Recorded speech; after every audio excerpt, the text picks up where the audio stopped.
me traiu com a minha amiga, seu safado.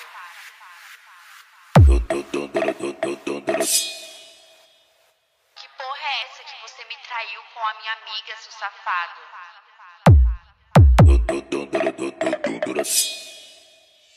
Que porra é essa que você me traiu? Que porra é essa que você me traiu? Que porra é essa que você me traiu? Que porra é essa que você me traiu? Que porra é essa? Que porra é essa? Que porra é essa?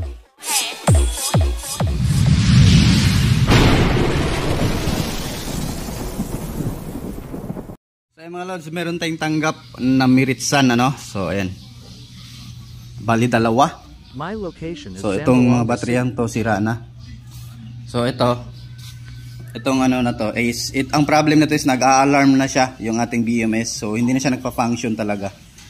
So ayan yung mga internal resistance niya, matataas na. So ayan, 61, 16, 16. So itong 0.74, so goods pa yan. So may apat pa dito na pwede gawing ano. So ayan, 159 mega ohms.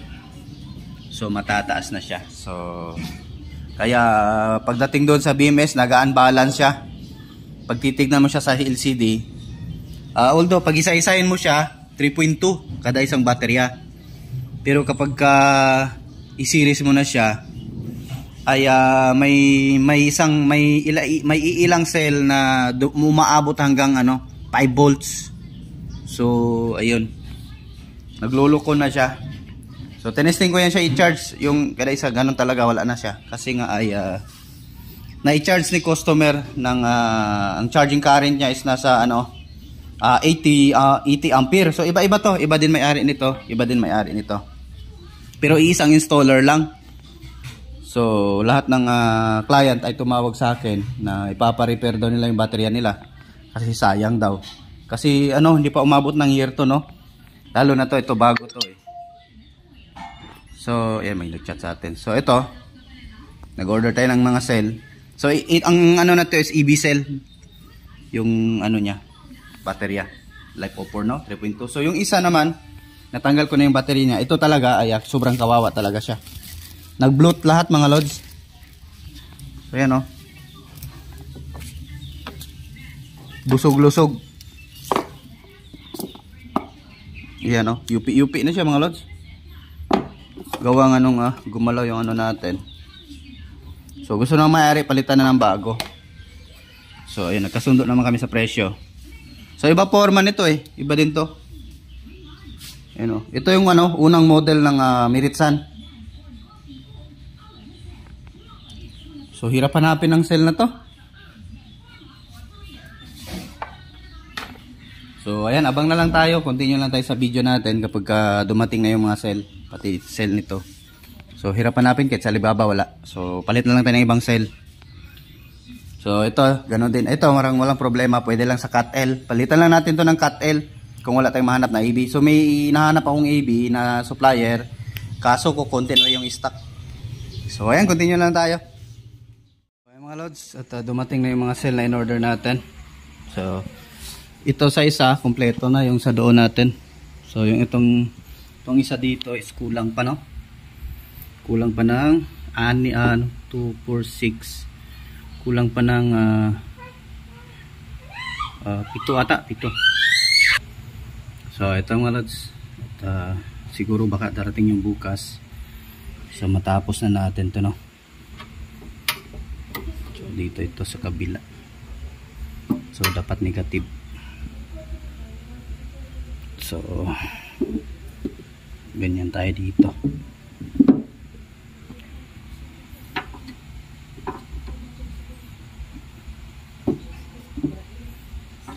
So yan, positive dito sa dulo. So salit-salitan na natin to. So lalagay pa natin yung rubber nya, yung pinaka nilagay nila na pang spacer. So ayan, continue lang tayo pagka kompleto na. So yung isa, so bukas natin to gagawin. So top balance, so tinanong ko yung supplier nito. So naka top balance na daw to doon, pero tinap balance ko ulit mga isang gabi lang kasi nagabiyahe ito, no. So mababa naman yung niya, pinaka resistance, internal resistance niya. So ito, pakita ko sa inyo. So meron tayong tester ng IR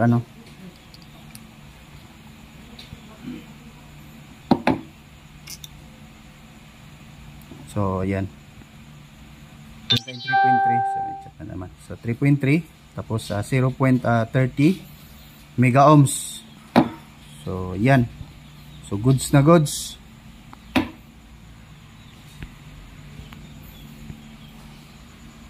Top balance ko lang isang gabi, then bukas assemble natin. Pero nakatop balance na daw yan doon sa ano, sa supplier natin. Kasi tinester ko sa isa-isa, same lang naman yung voltahe at saka yung ohms. Same din doon. Ito, pakita ko sa inyo. Ito kasi naka-screw na, hindi natin maisa-isa. So ito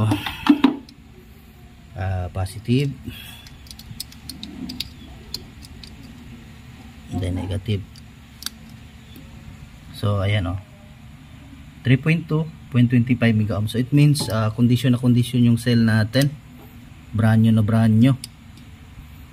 So ayun, yung isa na naman. So ayan. So same lang sila. So dito sa kabila.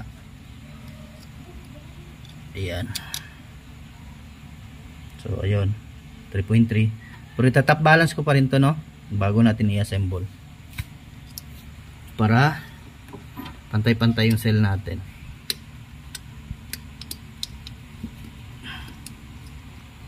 So ayun, ganun din. 3.3. Kapila. Ayun, 3.3 din. So nabaliktad pa yung paglagay ko. Buti yung tester na to, reversible. Okay lang baliktaran. Then yung pinakalas, ayun, same pa rin. 3.2. So need lang natin i-top balance. So ayan, continue lang tayo bukas sa isa. Kasi itong isa, pantay talaga. Parang nag-ano ata si dito, si seller, nag-top balance, and then itong yung ginawa natin manual. Then bukas assemble na natin. Kompleto na yung isang baterya natin. So kompleto na. So ito, paparallel natin to muna lahat. So mag manual balance muna tayo. Kasi naka-top balance na to doon. So i-manual balance pa rin natin. Mga 3 days, no? Or 1 week. So saka natin siya buuhin. And then yung isa, hindi ko pa siya matapos agad kasi meron dalawang damage. Ano? Muntikan ng masunog to. Buti hindi nabalat itong ito. Hindi ito nabalatan Kasi kung nabalat yan, matik yan. Linisan ko muna yung camera blurred. So ayan ito talaga kaskas Dalawa to sila So ayan. So ayaw kong gamitin kasi medyo nag-bloat din siya. Ayan bugbog yung niya. Ayaw ko siyang gamitin. So ang ginawa ko kay seller ay nag-order ako ng ibang dalawang ganito, and then i-return ko to. So yung para makuha ko ulit yung pera sa kanya, no, kasi syempre na nabayaran na, hindi na natin nag-order na lang ako ng ganito, same na battery, same volt, same 100Ah. So pagkadating nun, kung okay yun siya, walang problema, ang gagawin ko, i-refund ko. So ito yung ipapadala ko ulit kay seller. So ayun, nakuha ko na yung pera. So ganun lang, pag hindi nagre-reply yung seller, ganun lang gagawin nyo sa shop nya. So ayan, nag-response naman siya, although hindi na siya nagre-reply. So sabi ko, napaisip ako na para-paraan na lang yan. Order ako ng dalawang ganito ulit, then i-refund natin. Pagdating noon, i-refund natin. Send natin na may problem. So ayan. So ito, continue lang tayo. Lalagyan ko na to ng mga bus bar. EB cell to, no? Ito cut L. EB cell and then cut L. So mas mahal ang EB cell kumpara sa cut L. So, oras na para mag-assemble tayo. So palitan natin ng yung ilaw natin. Yung sa camera natin. Ayun. So ito, tapos na tayo sa manual balance. So yung isa, yung dalawa na yung may problema. So ito na, dumating na siya. So ito na naman i-manual balance ko ulit. So ito ngayon, okay na to. 4 days na siya or magwa 1 week na siya bukas. 5 days pala, 5 days, sorry. So ito ngayon, top balance, naka manual balance tayo. Kasi naka top balance na to doon sa seller, So ayan, manual balance na lang tayo. Bago natin i-assemble. So 3.3 volts. So lipat na naman natin to ngayon. Ito ngayon gagawin ko na. Dito na yan natin nilalagay sa isang casing. So ito. Brand new yan lahat, no? Brand new cell. EV cell, cut L. So meron din akong parating na na may nagpa-build sa atin na 24 volts 200 EH na lysine cell, no? Na LiFeO4. So 200 EH. Ito, continue lang tayo. Tanggalin ko muna to, then lipat ko to doon yung mga bus bar niya para maano natin. Then ilagay na natin, i-arrange na natin tong battery sa loob ng casing niya. So ito mga lads, tapos nating i-repack na. So ayan, naibalik na natin. At yung sa kanyang BMS na ilagay na din natin. So dinagdagan ko ng ibang spacer para mas siya, mas humigpit. Ito, dinagdag ko lang tong plastic na to. Pati dito sa side na to. Kasi medyo lumuwang siya eh. So makakagalaw yung natin, yung ating cell. So may chance siyang lulubo. So ayan, hinigpitan natin. Sinansanan natin ng nagsansan tayo ng plastic. So ayan, 15S. So 48 volts na battery. So ito yung voltahe niya.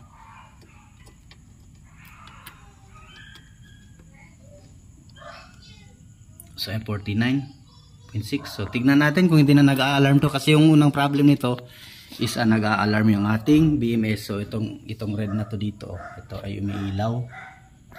So power on natin. So ito yung switch niya. Ganda nung laman ng BMS mga lods, laki. So ito yung ito yung para sa niya, communication dito sa kada cell So ayan. So power natin. Ayun ilaw na. So check natin ngayon yung mga cell. So ayun, wala na, hindi na siya nag-a-alarm. Wala nang alarm. So ayan So it means goods na yung battery. So punta tayo sa setting. Menu. So analog info tayo. Enter. Tingnan natin yung cell, cell voltage. Down. Enter. So ayun, 3.2. So ayan, balance na balance. Yun 5 to 8 cell is ayun, balance siya. 9 to 12 balance. So ayun, magbabalance lang yan siya dyan automatic kasi may active balancer naman tong yung ating konti lang, at least 90, 89. So ayan, hindi na masama. At least kapag nag-manual balance tayo. So magbabalancing lang yan siya kasi ngayon pa yan, bago pa natin nilagay. Mag-auto balance lang yan siya. So ayan, goods na yung battery. 1 min down.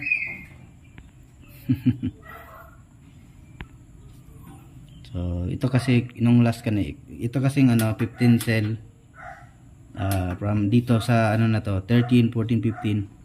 Yan yung nagloloko na cell nung unang yung mga natin tinanggal natin na battery. So gusto nang mairepalitan lahat para kumbaga yung health ng battery iisa. Kasi kung pipiliin lang natin yung papalitan ay kumbaga na yun siya. Kasi na overcharge to ng ating customer, kasi nga yung program ng unang installer ay hindi tama.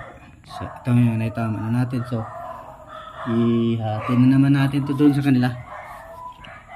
Then tingnan natin kung ako ba yung ipapa-rewiring ba nila So ayun, goods na. Ganyan lang mga lads. So itong sa isa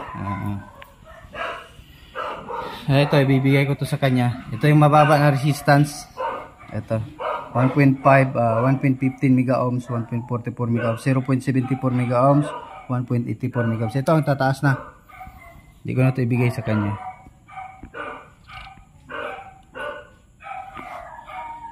So ayan, may napasobra tayo sa sa baterya, pag-order ng baterya. Kala ko 51.2 itong baterya na to. 48 volts lang pala. So medyo nawala tayo sa sa focus. So ito, at sunod na araw na naman to. Ayan, ganyan lang mga lods.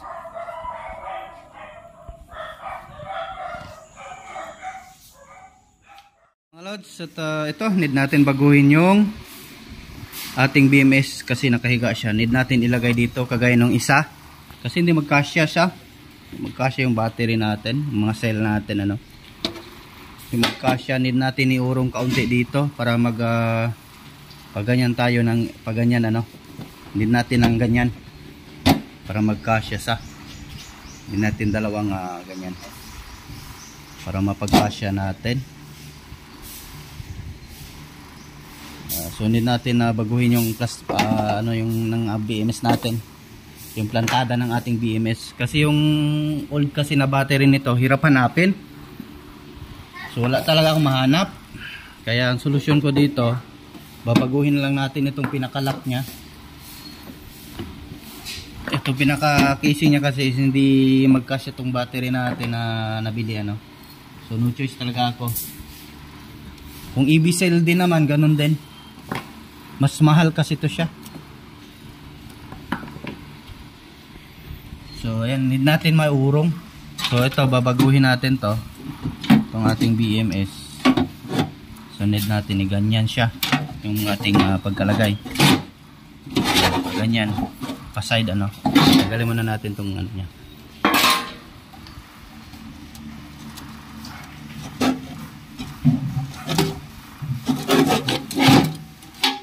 So din natin siya ganyan. So hanap tayo ngayon ng spacer. So meron lang naman tayong spacer, yung screw na lang na mahaba, wala tayo. So yan pa ganyan para magkasya no. Try natin kasi need natin na dalawang ganito pag ganyan. So pag ganyan or pag ganyan kung magkasya no, bali walo.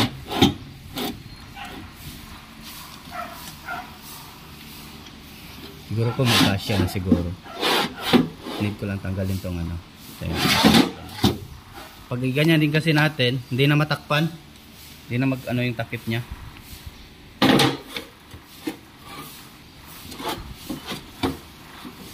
Tayo natin ulong piraso kung magkasya sa isang hilera.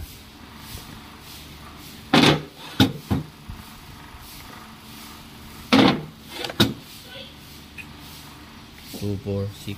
Hindi rin pala magkasya. So solusyon natin talaga pag ganyan.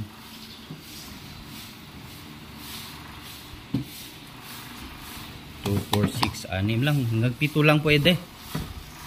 7 piraso lang pwede natin iganyan dito. Kung isa mahihirapan tayo pag 8. So kung pag ganyan to, kung pag ganyan, so magkasya sa.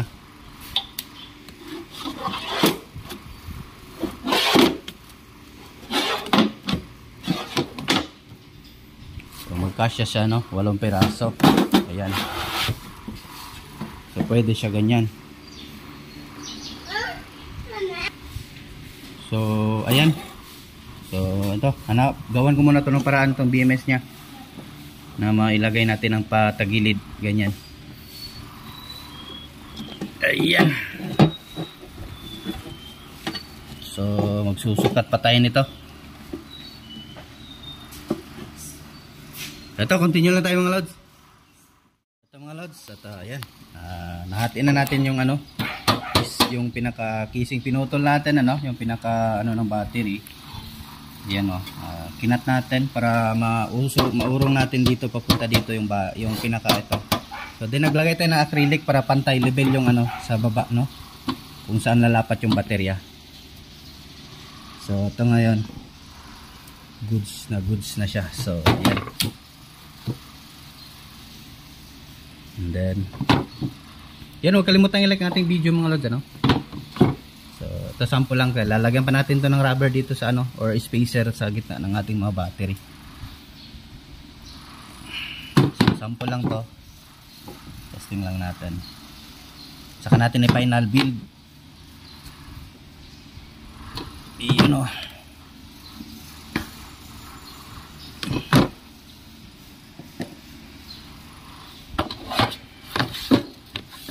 Yun, konting ano lang yan, spacer, didikit-dikit na itong mga to. Then ito dito. ganyan. Yun oh. Kasyang kasya. Para-paraan lang talaga mga lods.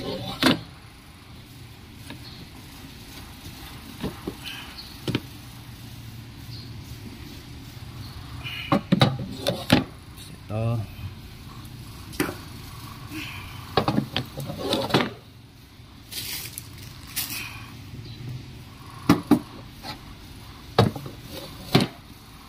Iyon. Maya matatapos na din natin to. At bukas pwede na natin to ihati doon sa mga owner. Iyon oh. Saktong sakto. Pag may paraan talaga. May nilaga. So iyan. Sakto lang din yung ano, space niya sa ilalim. Yan, may mga 1 inches na space. So ito oh. Very good talaga si Ortec.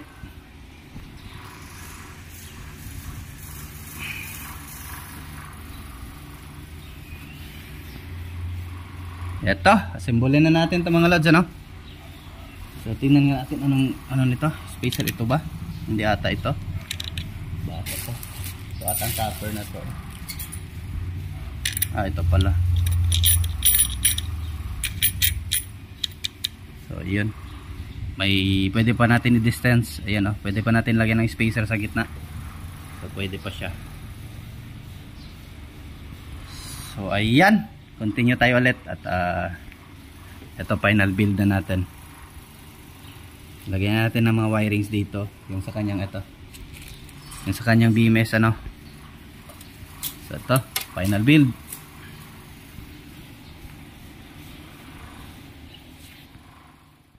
Natapos na natin yung isa.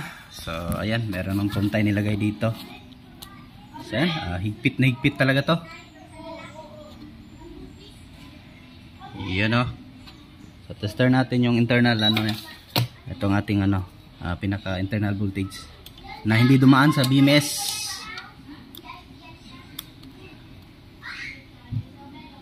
Yan, meron tayong 50.3. So testing natin sa ating LCD kung gumagana na siya.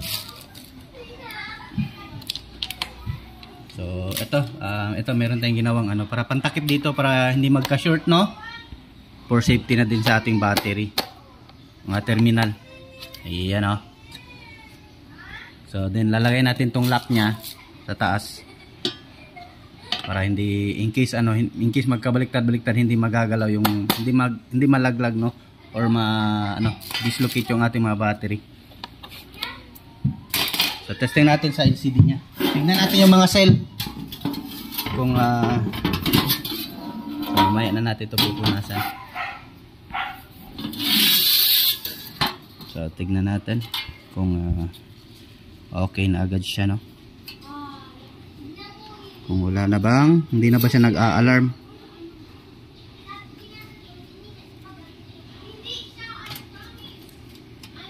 Yun, testing natin, power natin.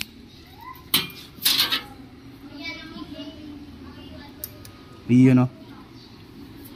So welcome to BMS. Ayun, full charge. Yung isa lobat.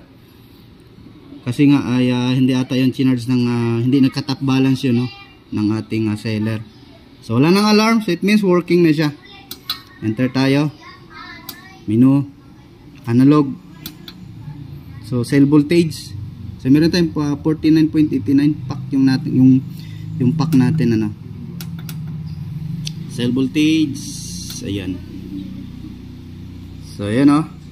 Balance sa balance. So iba pa rin talaga pag i-manual balance pagdating ng mga cell. So 1 millivolt lang yung 0.1 millivolt lang yung ano, isang guhit lang. So ito meron sumobra. So magbabalance lang yan kaya may sarili man tong balancer din ng BMS. So at least hindi na siya alarm.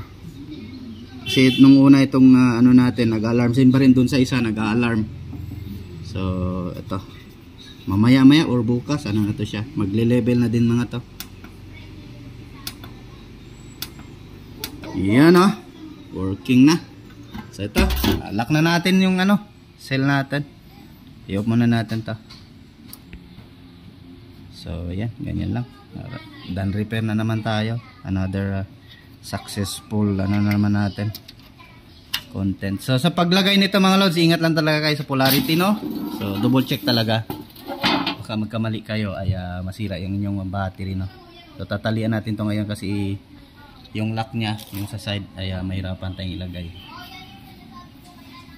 So iyan, continue tayo ulit. Lagyan ko na ng ano, ito lalagay ko na to. Yan o, matakpan na natin. Yan o. Ito na, nailak na natin. So ayan, hindi na siguro ito malalaglag.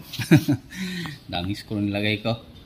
Yan, may lock dito sa baba. Hindi na siya umabot dito kasi nga in-improvise na natin to, no. So ayan, ibang cell na kasi yung nilagay natin. Dumi ng kamay ko. Kamay ng ano, kamay ng matao masikap.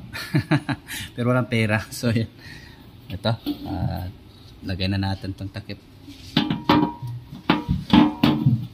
So parang hindi rin nagalaw, parang brand new pa rin. Brand new na rin to ulit, casing na lang yung ginamit natin yun oh. So yun, working na. So try natin dito.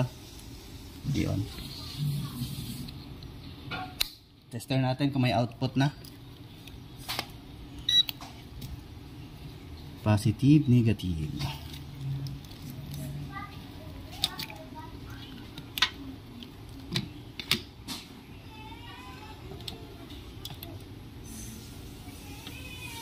So ayun, meron na tayong output.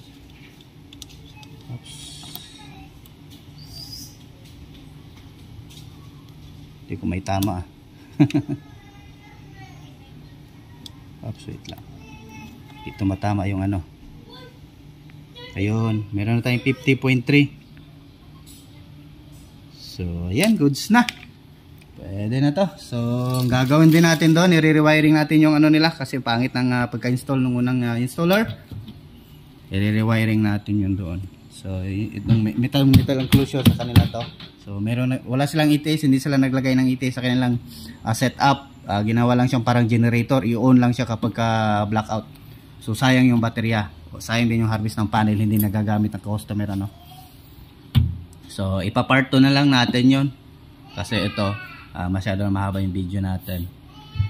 So, menu tayo.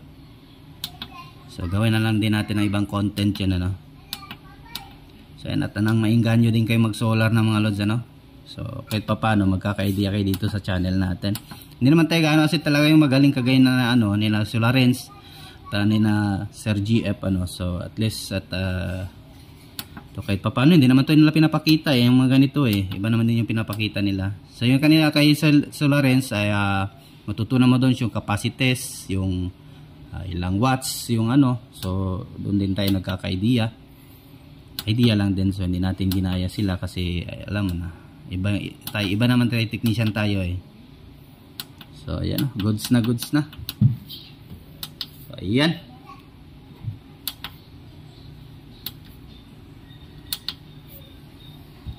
At buhay na siya ulit. So ayan, at continue lang tayo sa part 2, no. So ibang content na din. So ayan, hanggang dito lang muna tayo mga lods, ano. So, maraming thank you sa ano. So, dami kong i-repair. O, yan may dala sa atin dito. Meron pang player, electric fan, ang dami. Cooler. So, itong isa. Ito yung una na build natin. So, check natin yung ano niya. So, ito hindi kasi ito na itap balance ata nung unang seller. Iba rin kasi seller nito.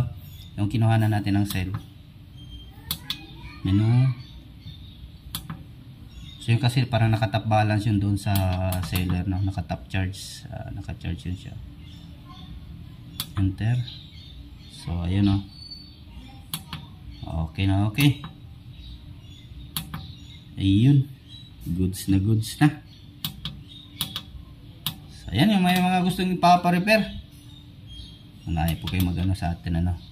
Ito, goods na to. So yan. Thanks for watching mga lods, ano? At maraming thank you. Continue tayo sa susunod na content natin. Diyos mabalos mga lods. Bye-bye.